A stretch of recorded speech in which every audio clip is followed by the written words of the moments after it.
to? All right, so Jamie Jungers had an interview with Meredith Vieira on the Today Show, and she was basically defending herself. A lot of people are accusing her of being a prostitute, and she is denying that 100%. We have a snippet of the interview, and I want to show our audience. So let's take a look at that, and we will discuss. You came here today, you said, because you wanted to clear up some of the information that's been out there about you, like this headline, Tiger paid me. Never paid you for anything, you said. Nothing. I didn't even get a birthday card. I got nothing out of this relationship but a broken heart. Oh. Oh. I did. Look at her Did face. he ever tell you the same? No, and I never told him that I loved him. There's times where I wanted to, but I didn't. It's a little bit intimidating. You know, there is an article in today's paper, another article that quotes a madam, a Hollywood madam named Michelle Braun. She says that you worked for her as an escort. She says she has tax forms that prove you worked for one of her companies.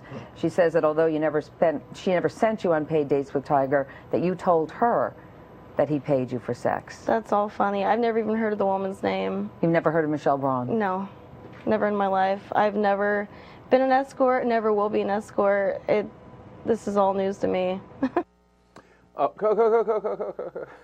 The part that drove me crazy is, you know, the only thing that she got was a broken heart. got was a broken heart. She loved him, and she still loves him.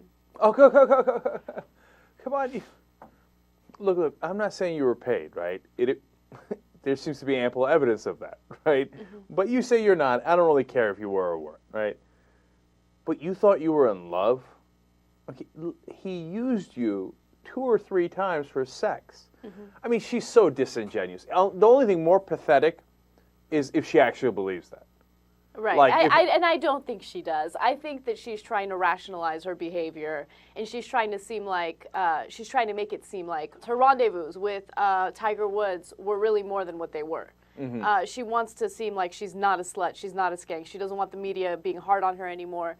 So, yeah, look, here's a couple other problems that were in the interview, but that didn't get stated there. By the way, she looks totally skanky. I mean, I'm sorry, but I just call it like it is, with like the fake eyelashes up here on the forehead, and you know, I mean, she's anyway. But on why I don't like her, not because of her appearance, but she said they asked, you know, how about his wife? Do you feel bad about that? And she's like, no, not really.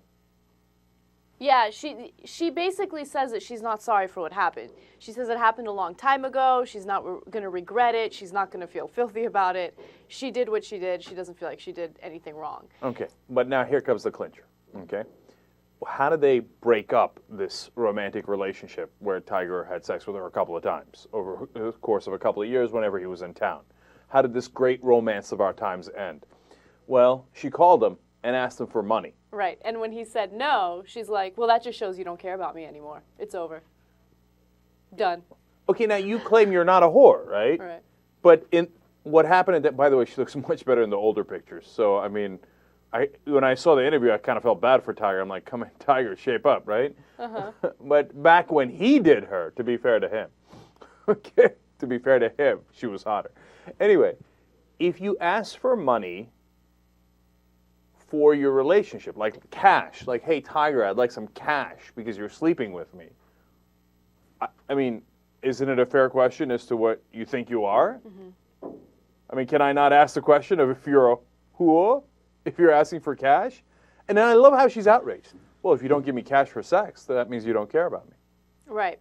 You know, she also talked about how it really bothered her when she found out that he was sleeping around with even more mistresses. Yeah, that drives me crazy. Yeah, it drives me crazy as well. Like, she really thought that he had some sort of mistress commitment to her and only her. No, but that's their way of rationalizing it, like you said before. She knows she's a skank and that he's hitting it only when she's in town. But in her mind, you know, it's all one big romance. It is for all of them. And then at the end of the story, I thought, you know what? That's it, man. If you're famous, you can't do this, man. I mean, it sucks because that's the whole point of being famous. But as JR says, don't get married. Don't get married if you're a guy, okay? Because if you do, and you go and do this, every one of those girls you slept with is going to think that you guys are actually in love. And she's going to have expectations. She's going to want things. And then when things go slightly wrong, she's going to bust out your text messages and your audio messages and possibly pictures and video.